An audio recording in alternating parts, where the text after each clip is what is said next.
All right, good news. This video is going to be a little messier than the last video. Well, no, the last video was really messy. Just good news. This is going to be a little bit better for most people, but it is going to use some identities. Okay. Example 4. Solve exactly on the interval 0 to 2 pi. 3 cosine of theta plus 3 equals 2 sine squared of theta. So a substitution is not going to help us here. We can't start with substituting because we have a cosine and a sine. We want only one trig function. Having a cosine and a sine is less than ideal. If only there were some way of converting sines and cosines. All right. Sine squared of theta plus cosine of squared of theta equals 1. We had that Pythagorean identity. Let's bring it back. If you move the Pythagorean identity around, you get this variation of it. Let's use this. This is going to make us have everything in terms of sines and cosines. So this becomes 3 cosine of theta plus 3 is equal to 2. What is the sine squared of theta? 1 minus cosine squared of theta. And now we only have cosines. Now we can use the substitution. And now it's just like the last video. So let's call x cosine of theta. Then this gives us 3x plus 3 is equal to 2 times 1 minus x squared. Quadratic equation. Let's get it in the right form. And let's hope it factors so we don't have to use a quadratic formula again. All right. The 3x plus 3 distribute. Going to be 2 minus 2x squared. Subtract a 2. Add a 2x squared. That'll give us 2x squared plus 3x plus 1 equals 0. Please factor. We need two numbers that multiply to 2, a times c, or you can use other methods of factoring. Multiply to 2 that adds to the middle number. Good. 2 and 1. All right, so this gets split up into two terms. The 2x squared is unchanged. The plus 1 is unchanged. This middle term becomes a 2x plus a 1x.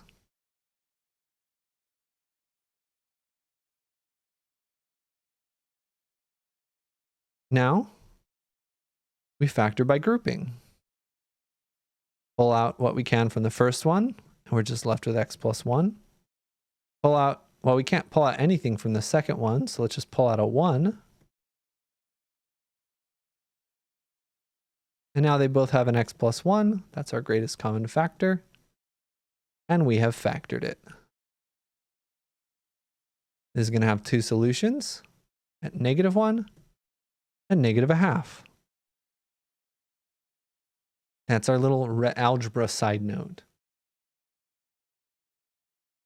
X is the cosine of theta. So this is true when the cosine of theta equals -1, and when the cosine of theta equals -1/2. Cosine, this is x on the unit circle. On the unit circle, when is the x coordinate equal to 1? Sorry, the x coordinate's equal to -1 right here at pi.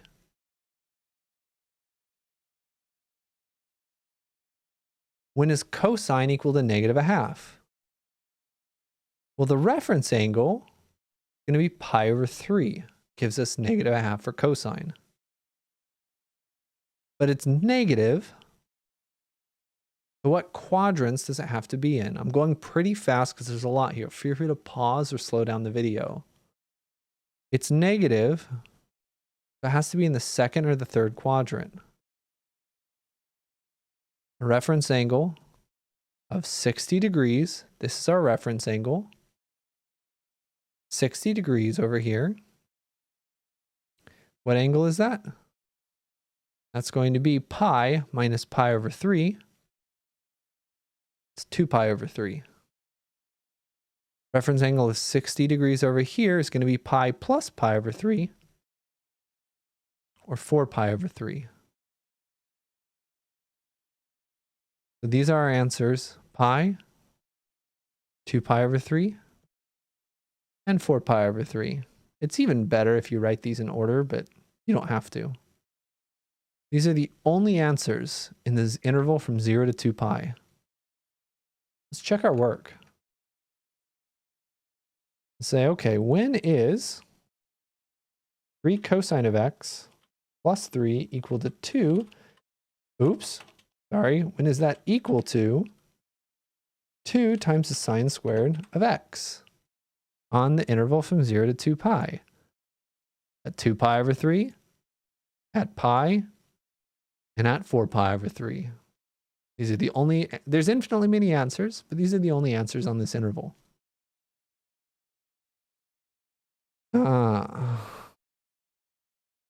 Let's do some more spicy ones. Part B is going to say, when is the cosine of 2x equal to 1/2? Again, we're looking for all answers from 0 to 2 pi. So this one's kind of weird because it's going to be a little different from before. I know that cosine of x is equal to 1/2 when x is pi over 3, but cosine of 2x, that's a little weirder. We're going to do a different kind of substitution. Let's get rid of that 2 with a substitution. A substitution. All right, then what do we get? We get the cosine of theta now is 1/2. This is something we can solve. And then just be really careful. The big thing to look for here is if x is in, this is an element sign. I don't know if I've talked about this. It's kind of a weird E. This means x is in. If x is in the interval from 0 to 2 pi, theta is 2x. If x is from 0 to 2 pi, what happens if we double that x? Theta will double 0 is still 0. Double 2 pi now is 4 pi. This is the big thing to watch out for in these kind of problems with this kind of weird substitution. If x is between 0 and 2 pi, 2x is then between 0 and 4 pi, just multiplying everything by 2. If theta was 3x, it'd be 0 to 6 pi, and so on. All right? And this is something we know how to solve. It was the first video of this section. So what did we do? Just like before, we said, okay, our reference angle here is going to be pi over 3. Pi over 3 gives us that ratio of 1/2. It's positive. Means we need pi over 3 in the first quadrant and the fourth quadrant. Pi over 3 in the first quadrant, and pi over 3 in the fourth quadrant. That was 2 pi minus pi over 3, 5 pi over 3. Theta is equal to pi over 3 and 5 pi over 3. But remember, we don't just care about 0 to 2 pi for theta. Theta is 0 to 4 pi. So it's not just these angles, it's also this angle, right? It's also this angle, right? We can add 2 pi to both of these, and we'll get 2 new answers. So what's pi over 3 plus 2 pi? It's going to be 7 pi over 3. What's 5 pi over 3 plus 2 pi? It's going to give us another quadrantal angle right here. That's going to be 11 pi over 3. These are 2 more answers. Because our domain is different now. Theta's from 0 to 4 pi.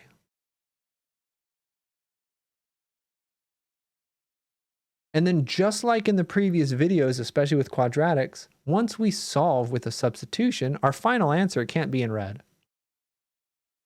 Our final answer is going to be in white. The theta is 2x. So 2x is equal to pi over 3.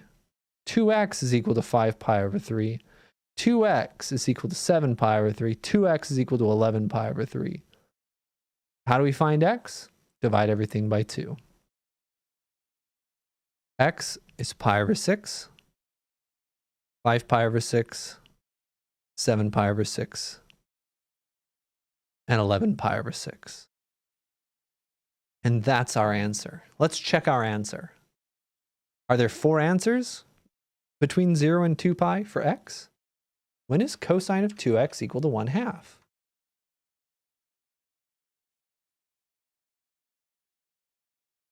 When is cosine of 2x equal to 1/2? On the interval from 0 to 2 pi. Pi over 6, 5 pi over 6, 7 pi over 6. 11 pi over 6, we did it. All right, that's how you do these problems. 2 types of problems in this video.